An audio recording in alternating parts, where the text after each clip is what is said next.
What's the mood of the team today?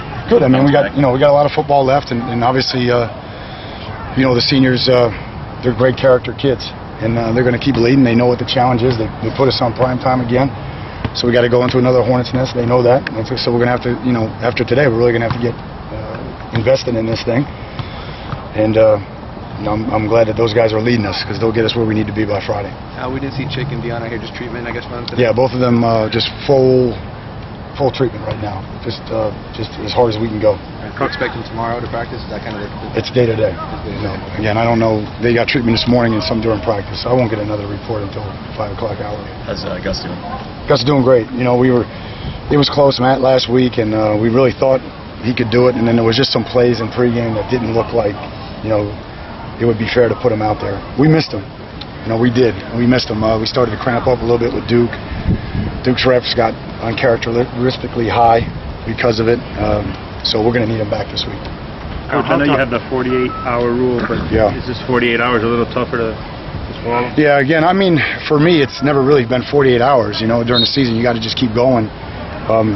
It was difficult, primarily made more difficult by the preparation, the intensity, the confidence, and how hard our guys played. They gave themselves a chance to win against a really good team, and they made more of their opportunities than we did. End of story, and now it's time to move on. You couldn't use Duke for half of your last 28 plays because of the cramps. Yeah. How much harder does that make it for you to move on, knowing that you might have made a slight difference? Thank you for allowing us to move on, Tim. It was tough. I mean, we didn't have Gus, and then so we were sitting there without Gus, and then Duke was cramping, so it was really just Joe in his first game. Now, Joe did a really good job, but to shoulder the load in that game late in the third, early in the fourth, that was a challenge for him, and something that we were not really prepared for going into it. So, no question, that made a difference. How the younger guys, that made mistakes, how did they specifically, handle it today? Well, you just got to learn.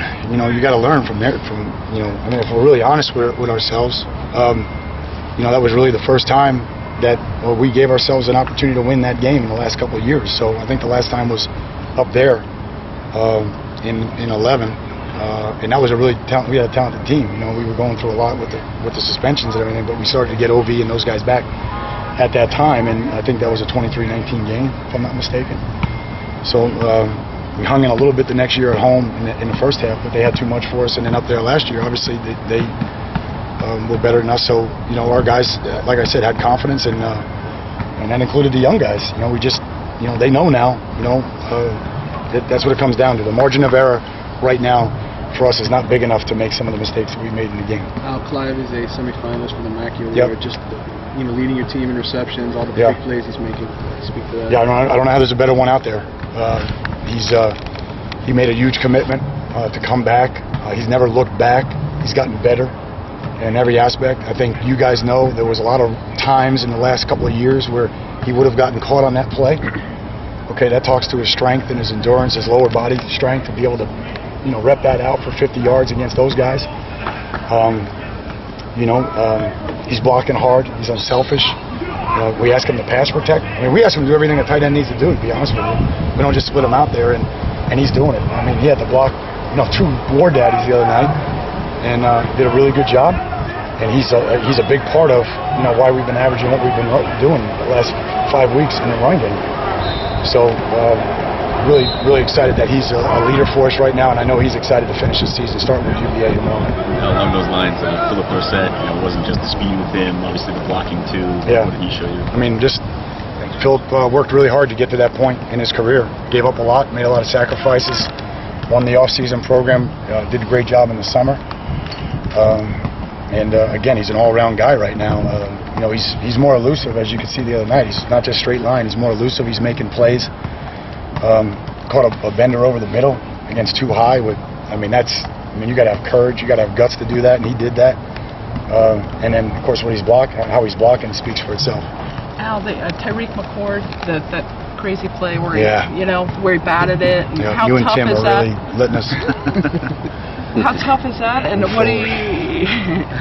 right. Tough one. Moving forward. That's a tough one. I mean, do you talk to him about that? He did everything right. Did correct? everything right. We asked him to play coverage on that, to kind of storm the zones, if you will, in the hopes that he would throw into an extra man in the zone. And just the bounce didn't go our way. You know, that's it. Unfortunate. We got to leave it there and control the things that we can control, and that's what our guys did today. They had a good presence about them, a little maturity. You know, it stings, but plays like that, you got to leave in the pass and go. Couple more questions, guys.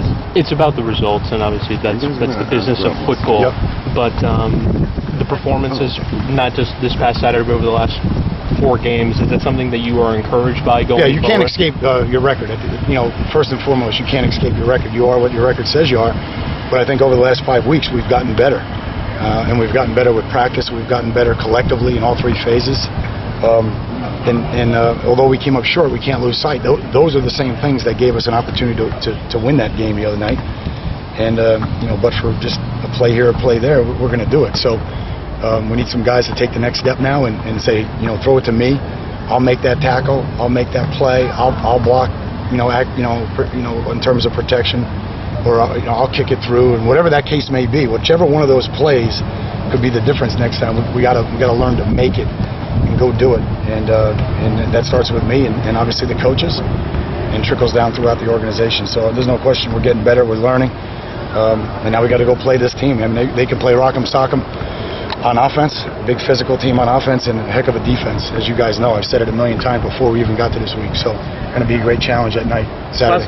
Hey, Coach, can you comment about Muschamp, University of Florida? No, just I have the utmost respect for him. I think he's an excellent coach, and it's an unfortunate circumstance for he and the University of Florida. So that's it, though. I mean, the utmost respect for him. I think he's a world-class coach. I think he's phenomenal.